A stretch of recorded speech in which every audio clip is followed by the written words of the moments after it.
तर आज मी बनवलेली आहे आगरी पद्धतीतील अगदी साध्या पद्धतीने झटपट होणारी अशी खूपच झणझणीत चविष्ट अशी ओल्या बोंबलांची भाजी। एकदा मी सांगितलेल्या पद्धतीने नक्कीच करून पहा, खूपच चमचमीत आणि झणझणीत होते।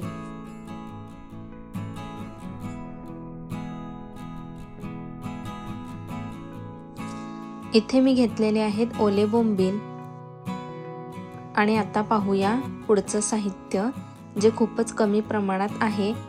इथे मी घेतलेला आहे आलं, लसूण, मिरची, कोथिंबीर आणि टोमॅटो। ह्या सर्वांची मी बारीक पेस्ट तयार करून घेणार आहे।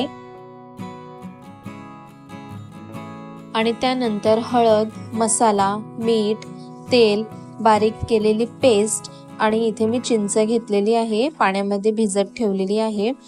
ह्या अगदी कमी प्रमाणाच्या साहित्यामध्ये ही भाजी खूपच चमचमीत, झणझणीत आणि खूपच स्वादिष्ट अशी होते। रेसिपीला सुरुवात करण्या अगोदर हे ओले बोंबील मी धुवून स्वच्छ करून घेतलेले आहेत। ओल्या बोंबलांचे मी अशा प्रकारे मोठे मोठे पीस ठेवलेले आहेत। छोटे पीस करू नये, कारण त्यामुळे भाजीमध्ये ते तुटण्याची शक्यता असते, म्हणून इथे मी ह्या बोंबलांचे असे मोठ्या प्रकारचेच पीस केलेले आहेत। सर्वप्रथम मी टोपामध्ये तेल घालणार आहे।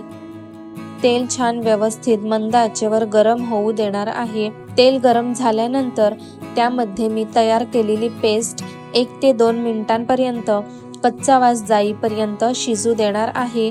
ही पेस्ट करपू द्यायची नाही आहे। ही पेस्ट व्यवस्थित प्रकारे शिजवून घ्यायची आहे। जर ही पेस्ट करपून घेतली तर भाजीला करपलेला वास येऊ लागतो आणि भाजी हवी तशी लागत नाही आणि भाजीला चव सुद्धा येत नाही, म्हणून मंद आचेवर ही पेस्ट 1 ते 2 मिनिटांसाठी फक्त कच्चा वास जाईपर्यंत शिजून घ्यायची आहे।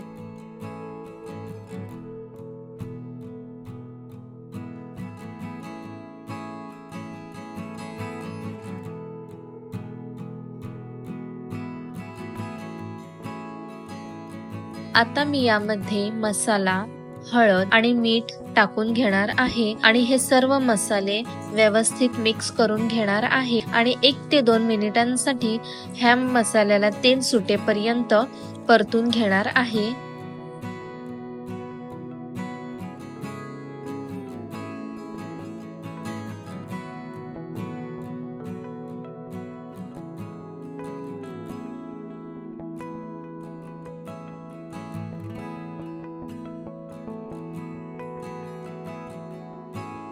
आता हे सर्व मसाले छान परतून झालेले आहेत आणि या मसाल्यांमध्ये छान असं तेल सुद्धा सुटलेलं आहे आणि आता यामध्ये मी लगेचच चिंचेचं पाणी घालणार आहे। हे सुद्धा मी सर्व मसाल्यांमध्ये छान मिक्स करून घेणार आहे। भाजीसाठी तयार झालेला रस्सा सुद्धा तुम्ही बघू शकता, खूपच जाडसर असा झालेला आहे आणि खूपच भाजी आत्ताच दिसते की किती छान आणि खूपच टेम्पटिंग होणार आहे।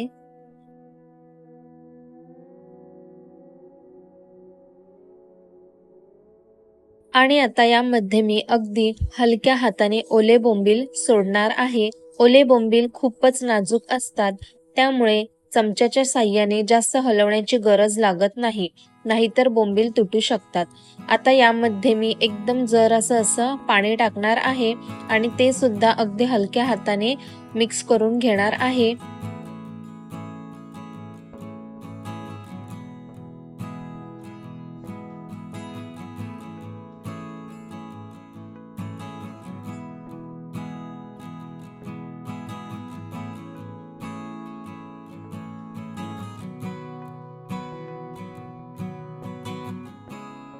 बोंबील जास्त शिजवण्याची गरज लागत नाही।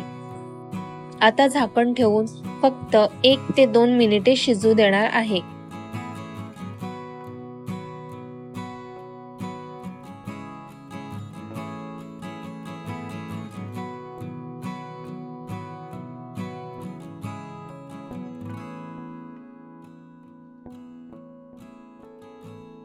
1 ते 2 मिनिटांनंतर आता ओल्या बोंबलांची भाजी तयार झालेली आहे। आता इथे मी चमचा न वापरता अशा प्रकारे हे टोप पकडून ही भाजी मिक्स करून घेणार आहे आणि आता ह्यावर मस्तपैकी कोथिंबीर घालणार आहे आणि चमचमीत आंबट आणि तिखट चव असलेली भाजी तयार।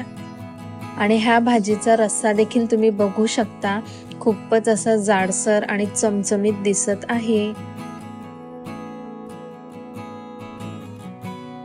आणि तयार आहे आपली अगदी झटपट 5 मिनिटात तयार होणारी सुपर टेस्टी झणझणीत आंबट व तिखट रस्सा असलेली ओल्या बोंबलांची भाजी। ही भाजी गरमागरम भात किंवा गरमागरम भाकरी सोबत खूपच अप्रतिम लागते। जर ही रेसिपी तुम्ही सुद्धा अशाच पद्धतीने बनवत असाल तर कमेंट मध्ये यस लिहा आणि व्हिडिओला लाईक करा, शेअर करा आणि सबस्क्राईब करायला विसरू नका। Thank you for the watching.